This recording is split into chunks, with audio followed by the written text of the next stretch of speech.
다윗의 장막과 남은 자라는 제목으로 하나님의 말씀 증거하도록 하겠습니다. 우리는 지금 이제 사도행전 15장 예루살렘 공회에서 일어나는 일을 함께 살펴보고 있습니다. 예루살렘 공회에서 이제 사도들과 장로들이 다 모여서 이제 많은 토론을 한 후에 이제 베드로가 일어나서 자신을 통해 역사하신 이방인에 대한 하나님의 놀라운 구원에 대해 말씀을 하고는 우린 다 오직 주 예수의 은혜로만 구원을 받는다라고 담대히 주장을 합니다. 이게 우리가 지난주 살펴봤던 말씀이죠. 베드로의 이 담대한 주장을 듣고는 거기에 모인 무리들이 일순간 이제 조용해졌다는 겁니다. 그래서 12절에 이렇게 말씀을 하고 있습니다. 온 무리가 가만히 있어 바나바와 바울이 하나님께서 자기들로 말미암아 이방인 중에서 행하신 표적과 기사에 관하여 말하는 것을 듣더니 온 무리가 조용해졌다는 거예요. 베드로의 이 담대한 주장을 듣고 온 무리가 조용해졌다는 거예요. 그 틈을 타서 이제 바나바와 바울이 자신들을 통해서 하나님이 행하신 놀라운 이제 표적과 기사들을 이제 간증했다는 거죠. 그리고 그걸 무리들이 잘 들었다고 얘기를 하고 있는 겁니다. 그러니까 주 예수의 은혜로만 구원을 받는다는 이 베드로의 선포에 이어서 그걸 뒷받침하는 이 바나바와 바울의 생생한 간정이 이제 더해진 겁니다. 이는 당연히 거기에 모인 무리들로 하여금 주 예수의 은혜로만 구원임을 또 확실하게 깨우쳐 줬을 겁니다. 그런 상황에서 이제 그 예루살렘 교회를 대표하는 최고 지도자인 이제 야고보가 일어나서 그 회의에 이제 결론을 말씀을 합니다. 그게 이제 13절 이하의 말씀이에요. 13절 이렇게 말씀하고 있습니다. 말을 마침에 야고보가 대답하여 이르되 형제들아 내 말을 들어라. 여기 야고보는 예수님의 동생 야고보를 얘기하는 겁니다. 성경에 보면 이제 여러 야고보가 예수님의 제자들 중에 야고보도 둘이나 나오고 야고보 많이 있는데 여기서 야고보는 예수님의 동생을 말하는 겁니다. 예수님의 동생들은 이제 야고보를 비롯해서 4명이 있습니다. 야고보, 요셉, 유다, 시몬 이 4 동생이 있는데 이들은 다 예수님 공생애 땐 예수님을 믿지 않았습니다. 그래서 요한복음 10장 5절에 보면 이렇게 말씀하죠.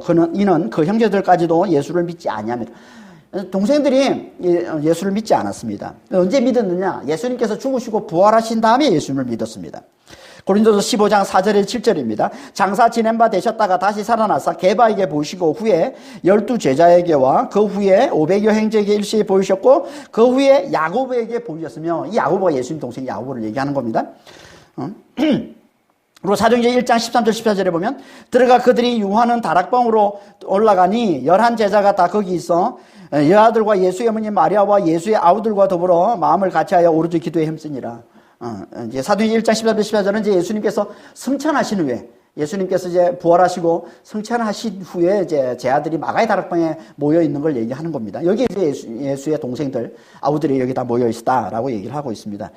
그러니까 예수의 아우들은 야고보를 비롯한 예수의 아우들은 다 예수님께서 부활하신 후에 그분을 믿었다는 것이고 이 동생들 중에 이제 가장 믿음이 좋았던 동생이 이제 바로 밑에 동생인 야고보였던 겁니다. 그러니까 동생들 중에 맞이죠, 야고보가.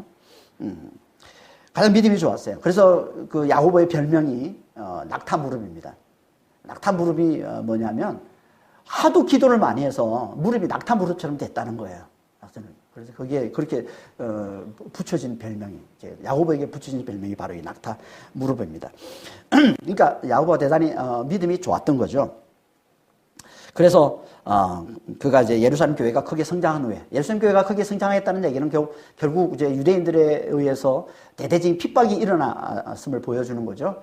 그래서 예루살렘 교회가 성장하고 유대인들의 대대적인 핍박에 있으면서 이제 교회가 흩어질 때 그때 이제 사도들도 이제 그때 아마 숨고 이러면서 이제 예수님의 동생인 야고보가 예루살렘 교회를 대표하는 지도자가 된 것이죠. 야고보를 보면서 우리가 받는 도전이 뭡니까?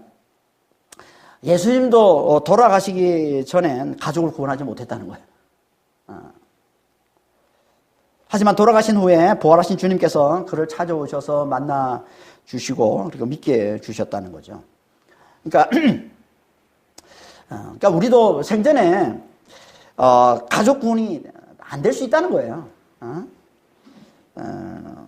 그래도 낙심하지 말 것은 우리가 죽은 후에라도 성령께서 얼마든지 믿게 해줄 수 있음을 보여주고 있는 겁니다. 이 야고보, 예수님의 동생들 이야기를 통해서 얼마든지 우리가 죽은 후라도 얼마든지 성령께서 역사하셔서 구원을 가져다 줄 수 있다는 거죠. 그러니까 우리는 낙심하지 말고 가족들을 위해서 끝까지 기도하는 게 중요하다는 거예요. 가족 구원을 위해서 계속 기도하는 게 너무너무 중요한 겁니다.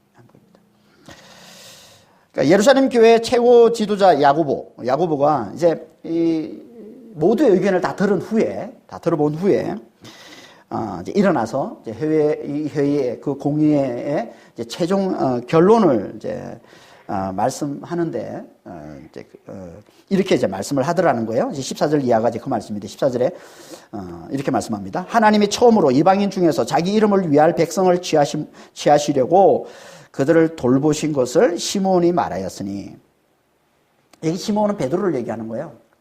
베드로의 원래 이름은 시몬이잖아요. 시몬. 히브리 이름이에요. 그러니까 히브리 이름을 좀 더 히브리 발음을 그대로 살리면 시므온이 되는 겁니다. 시므온. 그러니까 시몬 같은 말이에요. 같은 말. 여기 이제 예수님이 주신 이름이 베드로죠. 그러니까 시몬에게 예수님이 주신 이름이 베드로. 그러니까 시몬 베드로 그러는데 시몬은 이제 베드로를 말하는 겁니다. 그러니까 지금 야고보가 이제 뭘 하고 있는 거예요? 지금 앞에서 베드로가 얘기했던 그 주장을 요약해서 한 번 더 말하고 있는 거예요. 베드로가 했던 말을. 그러니까 하나님께서 이 말씀을 보면 하나님께서 베드로를 통해 앞에서 했던 말이 이제 하나님께서 이제 베드로가 자신을 통해서 고넬 집에 처음으로 이방인 이 고넬 집에 가서 예수의 복음을 전함으로 그들을 구원해 주셨다는 말씀을 앞에서 했잖아요. 베드로가. 우리 지난 시간에 자세히 살펴보지 않았습니까? 그러니까 하나님께서 베드로를 통해 고넬 집에 들어가서 예수의 복음을 전해서 구원을 베푸신 게, 이게 하나님께서 공식적으로 처음 이방인 중에 자기 이름을 위한 백성을 취하시려고 돌보신 것이다 라고 얘기를 하고 있는 겁니다. 지금 이게 돌보다라는 이 말은요, 살펴보다, 돌보다, 방문하다라는 뜻으로 쓰이는 단어예요. 그러니까 주님이 하나님이 방문하시는 건요, 심판 아니면 구원입니다. 그러니까 방문해서 만나주시는 건 심판 아니면 구원이에요. 그래서 여기서는 이제 구원을 위한 방문을 얘기하는 거예요. 구원을 위한 방문. 그러니까 이방인 중에서 자기 백성을 구원하기 위한 하나님의 최초의 방문이 뭐라는 거예요? 그게 바로 베드로를 통해서 고넬에게 복음을 전하게 해주신 거라는 거예요. 이게 하나님이 이방인 중에 자기 백성, 자기 이름을 위한 백성을 취하시려고 최초로 방문한 것이다 라고 얘기하고 있습니다. 베드로가 이렇게 하나님께서 이방인 중에서 자기 이름을 위한 백성을 구원하시기 위해 방문하셨다라고 이제 베드로가 얘기를 했는데, 이거는 베드로만이 하는 얘기가 아니라는 거예요. 베드로가 한 이 말은 선지자들이 했던 말과 일치한다는 거예요. 그게 15절 말씀이에요. 15절에 뭐라고 얘기하고 있습니까? 선지자들의 말씀이 이와 일치하도다. 그러니까 많은 선지자들이 했던 말씀과 정확히 일치하는 말이라는 거예요. 베드로가 한 이 말은. 그러면서 이제 그 많은 선지자들을 대표해서 이제 한 선지자의 말씀을 인용해서 말씀을 하고 있는데, 그게 이제 16절부터 18절까지 말씀입니다. 16절 한번 볼까요? 이후에 내가 돌아와서 다윗의 무너진 장막을 다시 지으며 또 그 허물어진 것을 다시 지어 일으키리니, 이는 그 남은 사람들과 내 이름으로 일컬음을 받는 모든 이방인들로 주를 찾게 하려 함이라 하셨으니, 즉 예로부터 이것을 알게 하시는 주의 말씀이라 함과 같으니라. 이 말씀은 아모스 9장 11절 12절 말씀입니다. 그러니까 아모스 9장 11절 12절 이 말씀을 인용해서 지금 말씀하고 있는 거예요. 아모스 9장 11절 12절 말씀은 정확히 말하면 이렇게 되어 있습니다. 한번 볼까요? 아모스 9장 11절 12절입니다. 그날에 내가 다윗의 무너진 장막을 일으키고 그것들의 틈을 막으며 그 허물어진 것을 일으켜서 옛적과 같이 세우고 그들이 에돔의 남은 자와 내 이름으로 일컫는 망국을 기업으로 얻게 하리라. 이 일을 행하시는 여호와의 말씀이니라.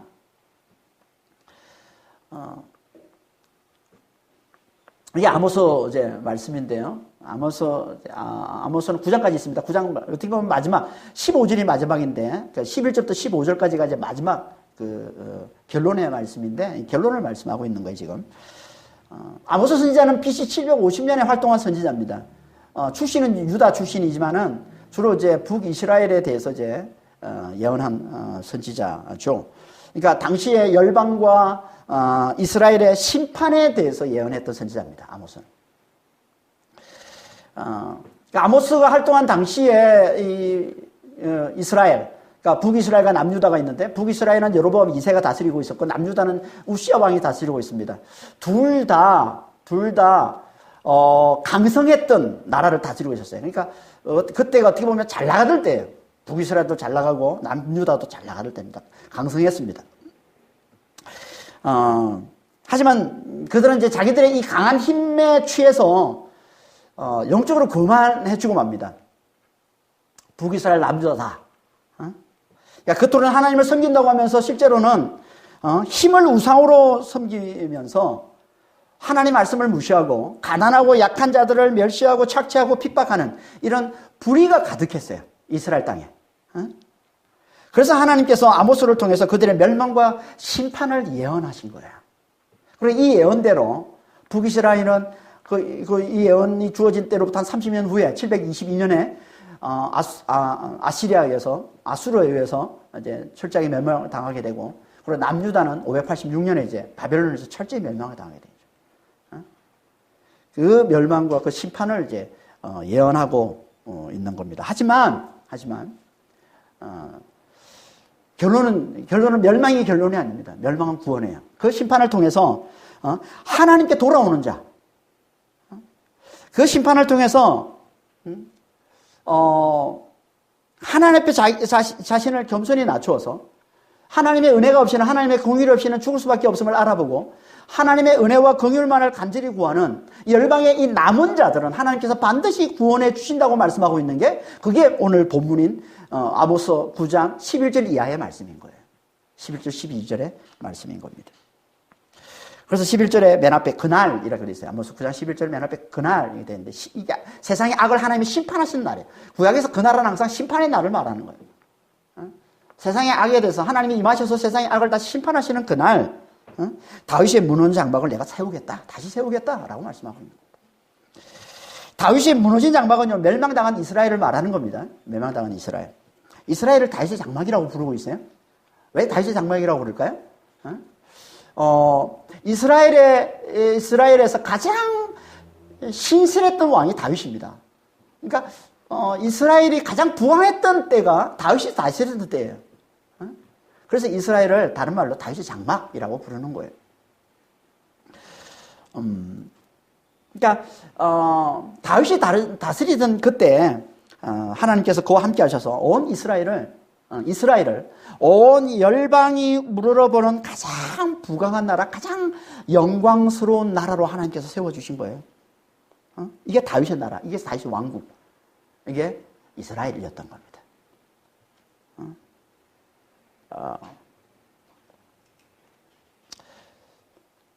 근데 재밌는 건요, 여기 이 다윗의 왕국을 뭐라고 부르냐면 다윗의 장막 이렇게 불러요. 다윗의 장막. 미리 말하면 장막은 이 왕국하고 어울리지 않는 단어거든요. 장막은 무슨 뜻이냐면 천막이라는 뜻이에요. 천막. 텐트죠, 텐트. 텐트 중에서도 성경에 이제 구약에 보면 텐트를 나타내는, 이 천막을 나타내는 단어가 두 개입니다. 하나는 오헬이고 하나는 수카예요. 그러니까 오헬이라는 이 단어의 뜻은요, 깨끗한 거처를 말합니다. 깨끗한. 이 오헬이라는 단어가 아하르, 이 깨끗하다는 단어에서 의미에서 나온 나거든요. 그러니까 깨끗한 거처, 빛나는 거처를 나타내는. 그러니까 일반적인 장막, 일반적으로 장막이라는 단어를 말할 때 다 이 단어를 써요. 그리고 하나님의 장막을 나타낼 때도 이 단어를 씁니다. 오헬이라는 단어를.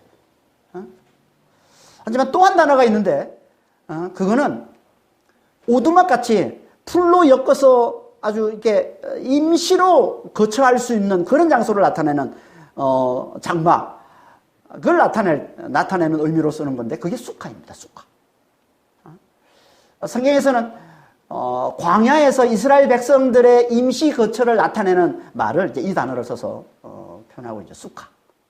그러니까 오늘 본문에 쓰고 있는 이 다윗이 장막할 때 이 장막은요, 쑥하예요. 오두막 같이 잠시 있다가 사라지고 마는 그런 임시 거처를 나타내는 단어예요, 이 단어가. 근데 왜 이 단어를 썼을까요? 다윗이 장막할 때. 왜 이 단어를 썼을까요? 장막을. 그건요, 세상을 이렇게 바라보라는 거예요.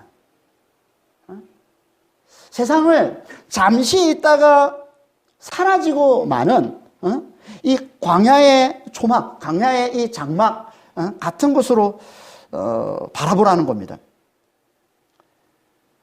세상을 그렇게 알고 영원하신 하나님만 의지하라는 거예요. 이 의미를 담아서 쓰고 있는 게 장막이에요.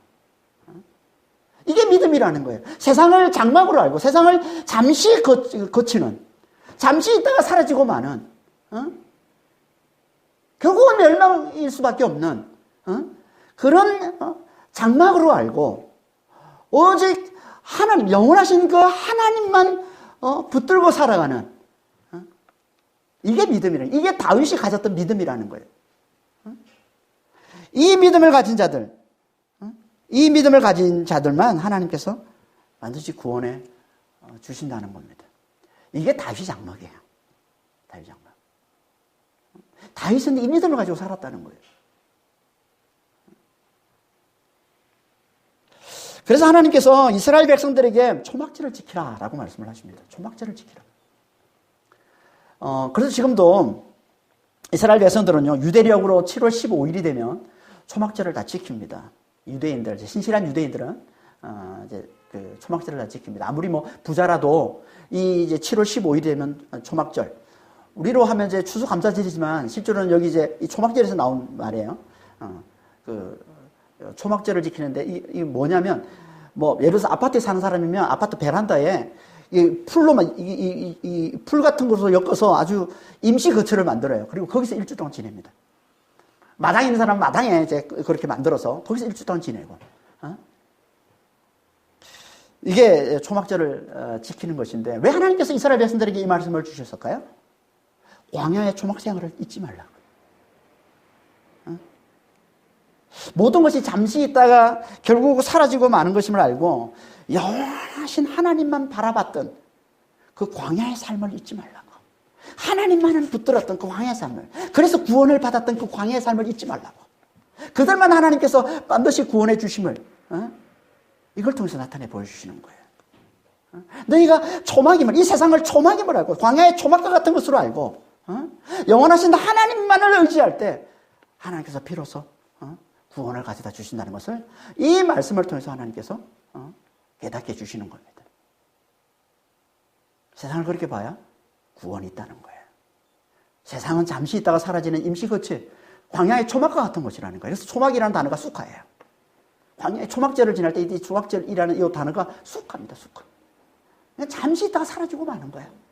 세상을 그렇게 보는 자가 그게 믿음자야. 그게 다윗이 가졌던 믿음인 거야. 너희가 그런 믿음을 가졌을 때 다윗이 다스리는 그 왕국에서 영원토록 구원을 누리며 사는 자가 되는 거야 라는 말씀을 하고 있는 게 초막절 지키라는 메시지예요. 이걸 아모스 9장 11절에서는 다윗의 장막이라는 표현으로 말씀을 하고 있는 겁니다. 다윗의 장막. 그러니까 심판으로 멸망당하는 세상을 보면서 다윗처럼 아무리 빛난 세상이라 할지라도, 아무리 강해 보이는 세상이라 할지라도 세상은 잠시 있다가 사라질 광야의 초막과 같음을 알고 영원한 하나님만을 굳게 붙드는 자, 영원하신 그 하나님만을 굳게 의지하는 자, 그만이 반드시 다시 다윗이 다스리는 그 영원한 나라를 살게 주시겠다고 말씀해 주고 있는 거예요. 다시 다윗이 다스리는 그 나라에서 영원토록 부와 영광을 누리며 살게 주시겠다고 말씀해 주고 있는 거예요. 이 말씀을 통해서. 이게 그날 하나님께서 다윗의 무너진 장막을 다시 세우시겠다라는 말씀인 거예요. 이게. 다시 다윗이 다스리는 그 영원한 나라가 뭡니까? 당연히 그건 그리스도가 다스리는 나라죠. 그리스도의 나라. 다윗은 이스라엘에서 가장 신실했던 왕 인물이지만 당연히 실존, 역사적으로 실존 인물이지만 하나님께서 그를 들어서 또 선지서에 보면 그를 들어서 어떻게 표현합니까? 오실 메시아의 예표로 쓰고 있죠. 그래서 선지서에 이사야서를 비롯해 선지서에서는 메시아를 뭐라 불러요? 다윗이라고 부르는 거예요. 다윗. 그러니까 메시아를 예표하는, 그리스도를 예표하는 자예요. 다윗은 또한. 그래서 신약에서 그리스도를 뭐라 부릅니까? 다윗의 후손, 다윗의 자손, 다윗의 씨라고 얘기하는 거예요. 씨.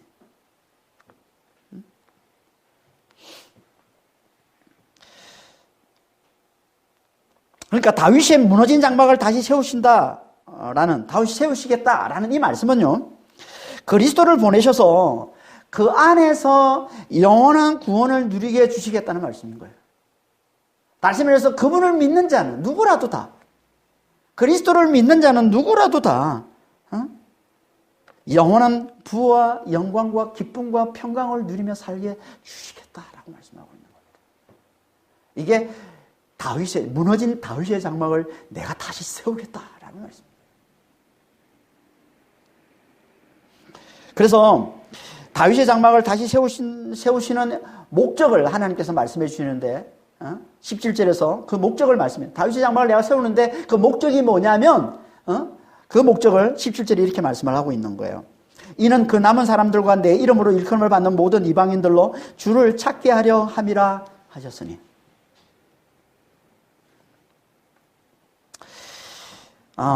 이 17절에 보면 남은 사람들 이렇게 돼 있어요. 근데 좀 전에 우리가 봤던 아모스 9장 12절에 보면 뭐라고 돼 있습니까? 에돔의 남은 자 이렇게 되죠. 근데 오늘 본문에서는 그 남은 사람들 이렇게 돼 있습니다. 이 정확한 표현은요, 사람들의 남은 자 이런 뜻이에요. 그러니까 에돔이라는 단어를 본문에서는 사람들로 표현하고 있어요. 이거 이유가 뭐냐면 원래 이게 이 히브리어 성경을 처음 헬라어로 번역한 게 72년 성경이라고 제가 앞에서 여러 차례 말씀을 드렸는데, 이 사도행전을 기록한 누가는 이 72년, 그러니까 히브리어를 헬라어로 번역한 구약 성경, 이게 이제 72년 성경인데, 이 72년 성경을 가지고 이제 쓰고 있는 겁니다. 저자 누가가 이 사도행전을 기록할 때 구약 말씀을 인용할 때는 다 72년 성경을 가지고 인용하고 있는 거예요. 그런데 이 72년 성경에서 이 에돔이라는 이 단어를 72년 성경에서 사람들이라는 단어로 번역을 한 거예요. 왜냐하면 이 에돔이라는 단어하고 사람들이 단어가 히브리어로 뭐냐면 아담이에요, 아담. 단어가 같아요. 모음만 다릅니다. 에돔하고 아담은요, 단어가 똑같은데 모음만 달라요. 원래 히브리어는요, 모음이 없어요. 자음으로만 되어 있는 문자예요. 히브리어는. 그래서 의미를 가지고 하나님의 뜻을 발견하는 거예요, 히브리어는. 원래 발음은, 나중에 모음은 붙였습니다, 따로. 붙인 거예요. 그러니까 자음을 가지고 그들은 다 썼던 건데, 그러니까 같은 단어로 본 거죠. 같은 단어로. 그래서 그걸 사람들, 아담으로 보고서 사람들로 번역을 한 겁니다. 하지만 그 의미는 같아요. 에돔과 사람들의 의미는 같습니다. 그러니까 원래는 히브리어 그대로 에돔의 사람들 이렇게 보는 게 맞습니다. 에돔이 누굽니까? 에돔은 에서예요. 에서가 누구예요? 야곱의 형제잖아요. 야곱의 형이잖아요, 형. 그렇죠? 야곱의 형. 그러니까 어떻게 보면 이스라엘과 가장 가까운 친척이에요. 야곱이 이스라엘이니까 이스라엘 가장 가까운 친척이 에돔 족속이잖아요. 에서의 후손들. 에돔 족속이거든요. 그런데 성경에서 이스라엘을 처음부터 끝까지 끈질기게 지독하게 가장 오랫동안 괴롭힌 사람들이 에돔 사람들입니다. 에돔 사람들. 그러니까 하나님 백성들인 이스라엘을 가장 끈질기게 가장 오랫동안 가장 끝까지 대적했던 악한 자들이 에돔 사람인데, 이 에돔을 들어서 하나님은 열방에, 하나님을 믿지 않는 열방, 하나님을 대적하는 열방을 대표하는 사람들로 써놓고 있는 거예요. 그래서 선지서에 보면은 열방이라는 말을 에돔이라는 표현으로도 쓰는 거예요. 열방에 있는 모든, 하나님을 대적한, 하나님을 믿지 않는 모든 사람을 에돔이라는 단어로 쓰고 있습니다. 한 군데 보겠습니다. 이사야 34장 2절 5절입니다. 여호와께서 열방을 향하여 진노하시며 그들의 만군을 향하여 분내사 그들을 진멸하시되 살육당하게 하셨은즉, 5절에 여호와의 칼이 하늘에서 족하게 마셨은즉 보라, 이것이 에돔 위에 내리며 진멸하시기로 한 백성 위에 내릴 그를 심판할 것이라. 앞에서 열방을 하나님께서 심판하신다고 말씀하는데, 그래서 진노를 내리기로 진멸하기로 한 백성 위에 내렸다고 얘기하는데 그걸 뭐라고 표현하냐면 에돔이라고 표현하는 거예요. 그러니까 하나님 앞에 하나님을 대적하는 모든 자들, 믿지 않는 모든 자들은 다 에돔 같은 거예요. 똑같은 거예요. 에돔자. 가장 악한 자예요. 그 악한 자라도 남은 자는 주를 찾게 하겠다는 겁니다. 주를 찾게 한다는 주를 찾아서 만나는 거 그게 뭐예요? 그게 구원이잖아요. 그래서 우리 표가 내게 부르짖으면 내가 만나리라. 만나는 게 구원이거든요. 하나님 우리를 만나주시면 그게 구원인 겁니다. 그러니까 주를 찾게 하겠다는 것은 내가 만나서 그걸 구원해 주겠다라는 말씀인 거죠. 그러니까 에돔의 남은 자, 아무리 악한 자라도 세상의 모든 하나님 믿지 않는 모든 자라도 그 남은 자는 하나님께서 다 구원해 내시겠다 이 말씀을 하고 있는 거예요. 대체 그럼 남은 자가 누굴까요?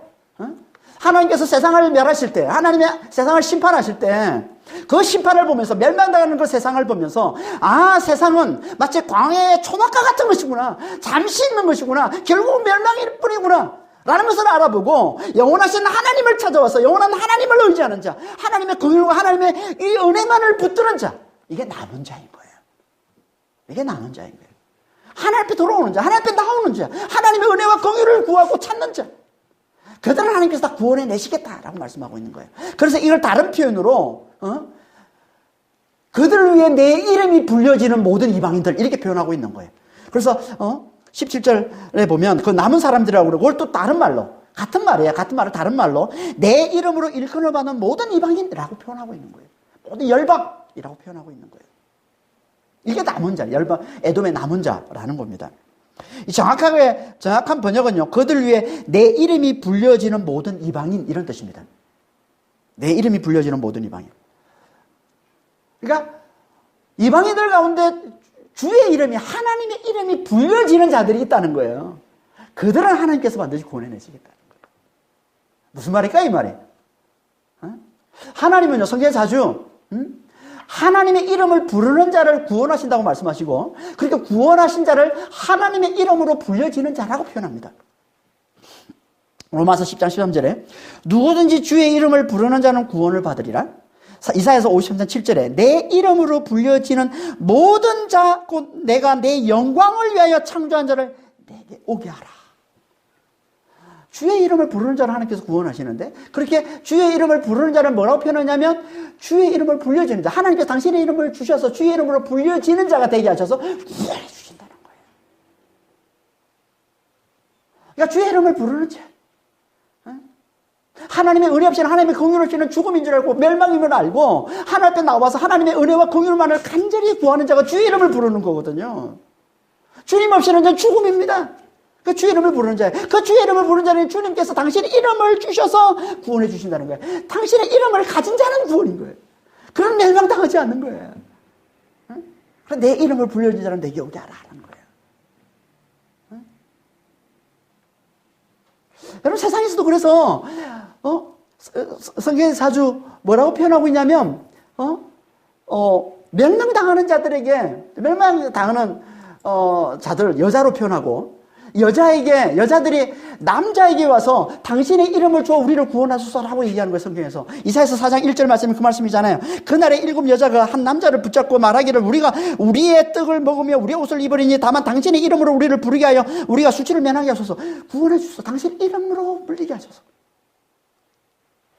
성경에서 자주 강한 남자는 하나님을 그리고 연약한 여자는 사람을 비유해서 말씀을 하고 있는데요. 그러니까 여자와 남자와 여자 속에 하나님 진리를 담아서 말씀하고 있는 겁니다. 그러니까 왜 하나님이 남자를 저렇게 만들고 여자를 이렇게 만들었냐? 하나님 진리를 나타내기 위해서 그런 거예요. 그걸 통해서 진리를 가르치기 위해서 그런 거예요. 그러니까 강한 남자를 강하게 만드시고 여자를 연약하게 만드신 건 진리를 담기 위해서 그런 거예요. 그래서 남자는 하나님을 비유해서 여자는 멸망당하는 이 사람들 인간을 비유해서 말씀하고 있는 겁니다. 이렇게 남자 없이는 멸망. 옛날에는 남자 없으면 멸망이었던 여자들은 살 수가 없어요. 남자 없는 여자는 항상 남자의 보호 아래, 남편의 보호 아래 있든지 아버지의 보호 아래 있어야만 살 수 있는 거야. 그래서 성경에 보면 고아와 가부들이 가장 불쌍하다고 그러는 거예요. 남자가 없으니까. 그들은 살 수가 없어요. 세상에서 멸망인 존재예요. 그래서 하나님께서 그들의 보호자가 되어주신다라고 말씀하는 거예요. 구약의 상상. 가장 가난한 자, 가장 연약한 자로 여기시고 항상 그 의미를 담고 있단 말이에요. 그러니까 이 의미는 다 뭐냐면 하나님의 은혜 없이 하나님의 긍휼 없이 죽을 수밖에 없는 그런 인간들이 하나님 앞에 나와서 하나님의 은혜와 긍휼을 간절히 구하고 찾는 자를 나타내는, 비유해서 나타내는 말씀인 거지요. 그래서 지금도 서양에서는 이걸 그대로 적용해서 결혼이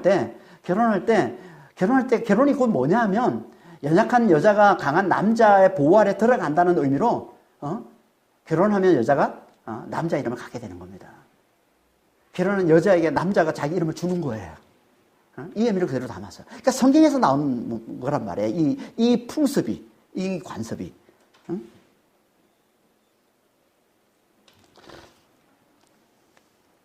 그러니까 하나님의 은혜 없이 멸망할 수밖에 없음을 아는 자들이 하나님 앞에 나와서 하나님의 은혜만을 간절히 구하는 것, 이걸 비유로 말씀하고 있는 게 여자가 남자에게 이름을 달라고 하는, 남자 이름을 부르는 것이고, 그러면 남자가 자기 이름을 주어서 여자를 구원해 주듯이 그렇게 하나님께서 당신의 이름을 주셔서 우리를 구원해 주신다는 거예요. 이게 하나님의 이름으로 불려지는 자인 거예요.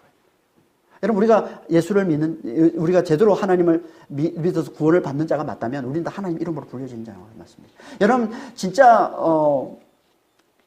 구원받은 자, 하나님의 백성이라면 하나님의 이름으로 불려지는 걸 가장 귀하게 여기는 자가 되어야 되는 겁니다. 하나님께서 우리에게 당신의 이름으로 불려지게 하셨어요. 그게 뭐예요? 그게 하나님의 아들입니다. 여러분, 세상에서 가장 귀한 일이 뭐냐면 하나님의 아들이에요. 하나님의 자녀예요. 이게 가장 귀한 일이에요. 하나님 우리에게 주신 이름을 해요. 당신의 이름을 우리에게 주신 거예요. 우리는 하나님의 아들로 주시는 거예요. 하나님의 자녀라고 당신의 이름을 우리에게 주신 겁니다. 그리고 그리스도인이라는 말도 마찬가지예요. 그리스도를 따르는 자에게 믿지 않는 자들이 붙인 별명이지만 그리스도인이라는 말은 처음에, 이 말은 하나님이 우리에게 주시는 이름이에요. 그리스도인. 그리스도가 뭐예요? 기름 부음 받은 자, 메시아거든요. 메시아. 메시아를 따르는 자, 메시아의 사람이라는 뜻이에요. 이게 얼마나 이 이름을 자랑스럽게 여기고 이 이름을 귀하게 여기는 자가 진짜 하나님을 제대로 믿는 자라는 겁니다. 하나님은 하나님의 이름을 부르는 자, 하나님의 은혜를, 하나님의 긍휼을 간절히 구하는 자에게 당신의 이름을 주셔서 구원해 주신다는 거예요. 그러니까 이 이름을 가지고 이 이름을 귀하게 여기는 자가 구원받는 자인 겁니다. 하나님의 아들됨을, 하나님의 자녀됨을, 그리스도인됨을 귀하게 여길 줄 아는 자, 자랑스럽게 여길 줄 아는 자, 이게 구원받은 자라는 거예요. 그래서 누가 주의 이름을 부른다고 합니까? 누가 주의 이름을 불러서 주의 이름으로 불려지는 자가 된다고 합니까? 믿는 자. 그래서 로마서 10장 14절에 이렇게 말씀하고 14절 17절에 이렇게 말씀하고 있는 거예요. 그들이 믿지 아니하는 이를 어찌 부르리요? 17절에 믿음은 들음에서 나며 들으면 그리스도의 말씀으로 말미암았느니라. 그러니까 하나님의 이름으로 불려지는 자는 곧 뭐라는 거예요? 주를 믿고 주의 이름을 부르는 자인 것이고, 그가 곧 다른 말로 뭐라고요? 남은 자라는 거예요. 남은 자. 주의 이름으로 불려지는 자. 이들이 에돔의 남은 자. 주의 이름으로 불려지는 모든 이방인들, 이들이 에돔의 남은 자인 거예요. 남은 자. 그러니까 남은 자가 신약으로 하면 뭐라는 거예요? 주를 믿는 자인 거죠. 그리스도의 말씀을 듣고 믿는 자. 그리스도의 말씀이 뭐예요? 그리스도에 관한 말씀입니다. 그분이 우리의 모든 죄를 다 짊어지고 죽으셨다는 이 구원의 복음, 그리스도에서 우리의 모든 죄를 다 짊어지고 죽으셨다는 이 구원의 복음, 이게 그리스도의 말씀이에요. 그리스도와 함께 내가 죽고 이제 내 안에 그리스도가 사심을, 그리스도 안에 내가 부활과 영생을 사는 자임을 우리에게 깨워주시는 이 십자가와 부활의 이 복음, 이게 그리스도의 말씀이에요. 이 그리스도의 말씀을 잘 듣고 믿는 자, 믿는 자. 이게 누구라고? 이게 남은 자, 에돔의 남은 자. 이 구약으로 하면 이게 에돔의 남은 자라는 거예요. 주의 이름으로 불려지는 자라는 거죠.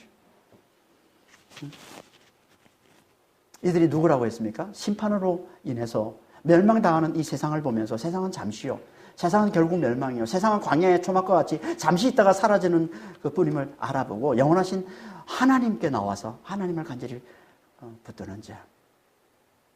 이걸 신약으로 하면 그리스도를 믿는 자라고 하는 겁니다. 그리스도를 믿는 자. 그러니까 아무리 악한 자라도, 이방인 중에 이방인이라도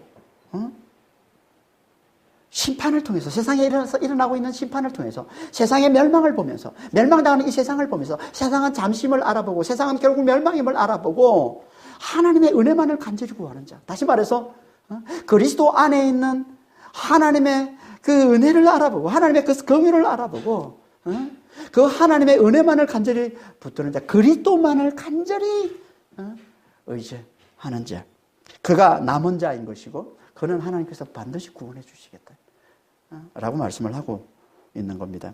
그래서 예로부터 알려진 이것들을 주님이 이루신다라고 말씀하는 거예요. 18절에.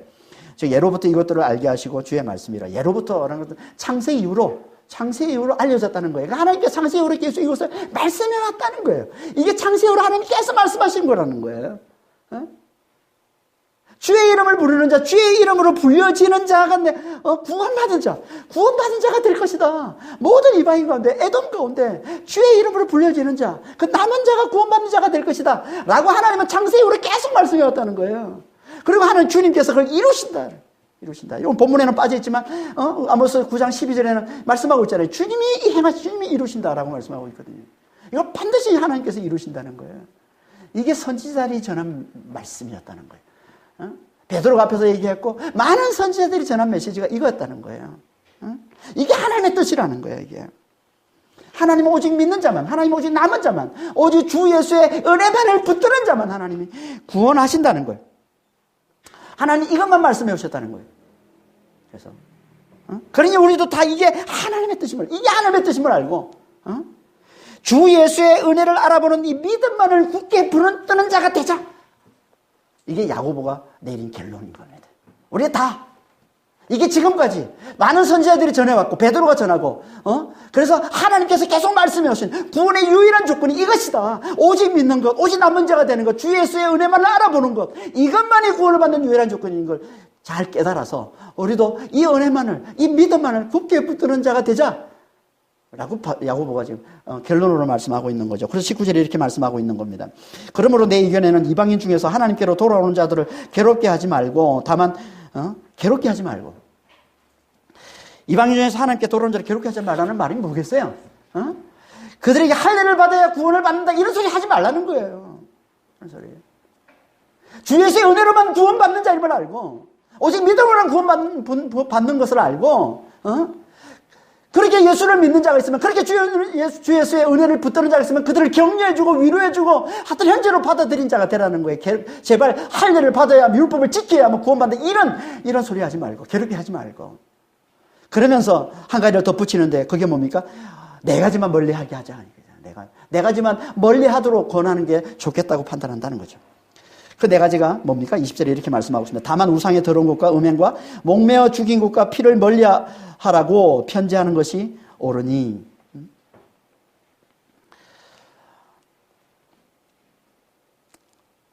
여기 우상에 더러운 것, 음행, 목매어 죽인 것, 피 이 네 가지는요 이방인들의 삶 중에서 유대인들이 가장 혐오했던 것을 얘기하고 있는 거예요. 그러니까 한마디로 극혐이에요. 극혐. 유대인들의 극혐. 이방인들을 볼 때마다 유대인들의 극혐이 뭐냐면 우상에 더러운 것과 또 음행을 가까이 하고 또 목매어 죽인 것들을 가까이 하고 또 피를 가까이 하고 하는 이것들이 유대인들이 가장 극혐이에요. 이방인들이 그런 거 보면 그냥 가까이 하기를 원치 않는 그런 거죠. 여기 우상의 더러운 것은요, 우상의 재물을 말하는 겁니다. 그래서 29절에 보면 이 우상의 더러운 것을 다른 말로 우상의 재물 이렇게 다시 표현하고 있어요. 29절에. 그러니까 재물을 얘기하는 거예요. 재물. 우상의 재물. 여러분 이방인들은요 신전 중심이에요. 옛날에 이방인들은 다 그 모든 이방인 공동체는 신전을 중심으로 이루어져 있습니다. 그러니까 그들의 삶은 신전 중심의 삶이에요. 그러니까 무슨 행사가 있다든지 축제가 있다든지 그러면 다 그 신전에서 제사를 드리고 그 우상을 숭배하고서 그 재물을 가지고 함께 나눠 먹는 거예요. 그러니까 다 시장에서 파는 것도 다 제사를 드리고 나서 파는 거예요. 그러니까 이 우상의 이 재물. 그러니까 이 유대인들은 이 이방인들을 그래서 혐오하는 거예요. 그래서 다 늘 우상 숭배 들었던 그 재물을 가지고 그들이 먹고 지내니까. 그걸 이제 우상의 더러운 것이라고 얘기를 하고 있는 겁니다. 그래서 그들이 혐오한 거예요. 음행도 유대인들이 혐오했던 건데, 이방인들이 섬기는 그 신전, 이방인들은 항상 신전과 가까운, 그들의 삶이 늘 우상을 섬기는 이 신전과 가까운 삶이라고 그랬잖아요. 근데 이 신전에는 항상 누가 있다고요? 창기가 있습니다, 창기. 신전 창기가 있습니다.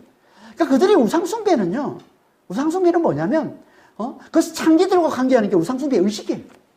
그러니까, 그 재물을 드리고 하면은 그 신전의 그 창기들과 가까이 하게 되는 거고. 그러니까 그게 그대로 그들의 삶에, 당연히 그들의 생활 속에도 배어들겠죠. 그래서 그들의 삶 가운데 이 음행이 가득했던 겁니다, 이방인들은. 늘 이런 어떤 음행이 생활 속에 있기 때문에. 성경에서는요, 우상숭배를 자주 음행으로 묘사합니다, 음행.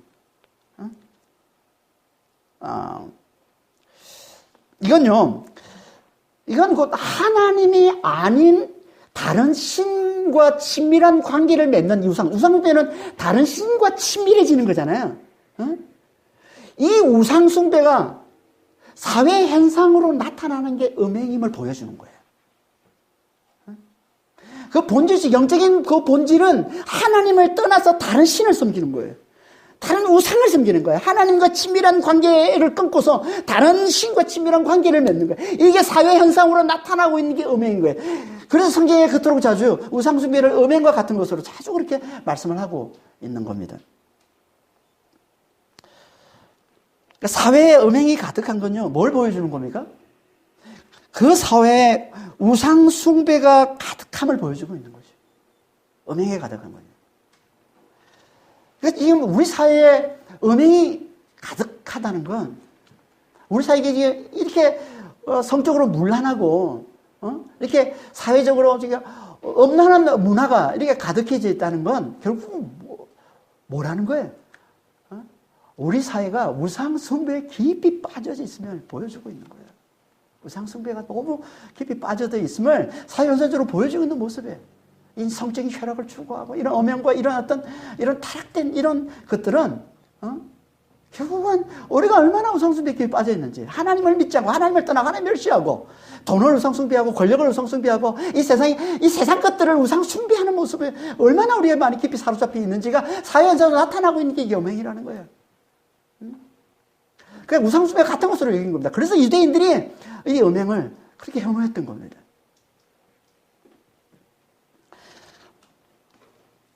그리고 목매어 죽인 것과 피는요, 비슷한 거예요.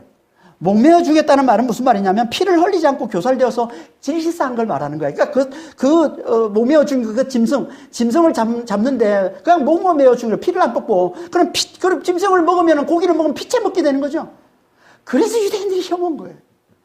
피를 먹는 건 유대인들이 가장 혐오하는 거거든요. 왜냐하면 물법에서 철저히 금한 거기 때문에. 그들은 피가 생명이라고 여겼거든요.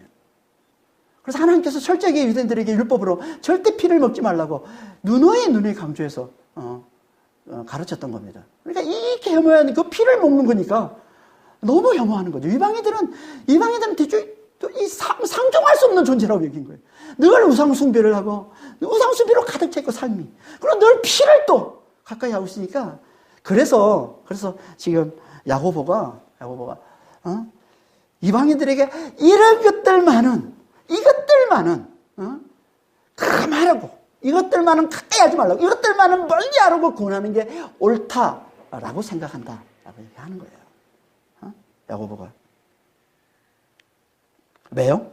그 이유를 21절에 이렇게 말씀하고 있습니다. 21절은 이유를 나타내는 거예요. 가라라는 접수소로 시작됩니다. 20절의 이유예요. 이는 예로부터 각성에서 모세를 전하는 자가 있어 안식을 받아 회당에서 그 글을 읽음이라.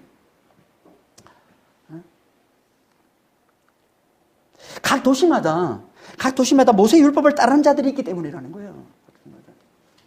열심히 요새 율법을 따르는 자가 있기 때문에 그런 자들은 그 율법 아래서 철저히 금하고 있는 우상숭배와 그 피를 가까이 하는 그들을 극혐하기 때문에 이방인들에게, 예수를 믿는 이방인들에게, 그리스도를 믿는 이방인들에게 이것들은 멀리하라고, 우상숭배와 이 피와 관련된 이 네 가지 죄악들은 이것들은 멀리하라고 권하는 게 옳겠다라고 얘기한다는 거예요. 왜 그렇습니까? 모세 율법을 따르는 그들에게도 복음을 전해야 되는데 그들이 극히 혐오하는 이것들을 행하면서 복음을 전하면 그들에게 너무나 불편해하는데, 이것들은 너무나 혐오하는 것들인데, 만약 이방인들이 유대인들에게 각 성마다, 각 마을마다 이 유대인들 그들에게도 복음을 전해야 되는데 그들이 그토록 불편해하는 것들을 행하면서 복음을 전하면 그들을 받아들이겠냐는 거야, 이 복음을. 복음을 받아들이기는커녕 우리가 미움과 핍박에 빌미만 채워오는 꼴이 되지 않겠냐는 거예요. 그래서 이것을 이방인들에게, 예수를 믿는다고 하는 그 이방인들에게 이것만큼은 멀리 하도록 권하는 게 옳겠다. 옳다라고 생각한다는 겁니다. 그러니까 야고보가 지금 멀리하라고 권하는 네 가지는요, 뭐예요? 구원의 조건이 아닌 거예요. 구원의 조건이 아닌 거예요. 이건 그냥 복음 전도를 위한 권면인 거죠. 복음 전도를 위한 권면인 거예요. 그러니까 그들의 문화를 존중해줘야 복음을 전할 수 있기 때문에 그들의 문화를 존중해주라고. 그러니까 이방인들의 문화를, 유대인들도 이방인들의 문화를 존중해서 복음을 전하듯이 이방인들도 예수를 믿는 이방인이라면 유대인들, 이 모세율법을 따르는 그 유대인들의 그 문화도 존중해줘서 존중하면서 복음을 전하라는 거예요. 그래서 이것들은 멀리하라고 얘기하는 겁니다. 지금도 선교사에게 있어서 가장 중요하게 가르치고 있는 게 뭐냐면 이거예요. 그들의 문화를 존중하면서 복음을 전하라. 이게 선교사들에게, 선교 사역자들에게 가르치는 아주 중요한 가르침입니다. 선교 훈련 받으면 꼭 이걸 강조해서 얘기합니다. 문화를 존중하고 복음을 전하라는 거예요. 지금 야고보가 그걸 고민하고 있는 거예요. 그러니까 복음 전도를 위한 어떤 실용적인 조언을 하고 있는 것이 절대 구원의 조건을 붙이는 게 아니에요. 야고보도 똑같이, 베드로가 똑같이, 바울과 똑같이, 많은 선지자들이 전했던 것과 똑같이 구원의 조건은 오직 한 가지만 붙들고 있는 거예요. 다윗의 장막에 거할 수 있는 조건은 오직 하나라는 거예요. 영원한 기쁨, 영원한 평강을, 영원한 부와 영원한 영광을 누릴 수 있는 그 다윗의 장막에 거하는 조건은 오직 하나라는 거예요. 그게 뭐예요? 남은 자가 되는 거예요. 심판을 통해서 멸망당하는 뿌임을 알아보고 영원하신 하나님 앞에 나오는 거예요. 영원한 하나님 앞에 달려오는 거예요. 다시 말해서 그리스도 안에서 하나님의 은혜를 알아보고 그 은혜만이 우리를 영원토록 구원해 주심을 알아보고 그리스도만을 굳게 붙드는 거예요. 그리스도만을 간절히 의지하는 거예요. 이것만이 구원의 유일한 조건이라는 거예요. 이걸 알아보는 자가 남은 자라는 거예요. 이걸 알아보는 자가 남은 자라는 거예요. 이들에게만 하나님께서 구원을 베풀어 주신다는 겁니다. 지금 전 세계가 지금 코로나 재앙으로 멸망을 당하고 있습니다.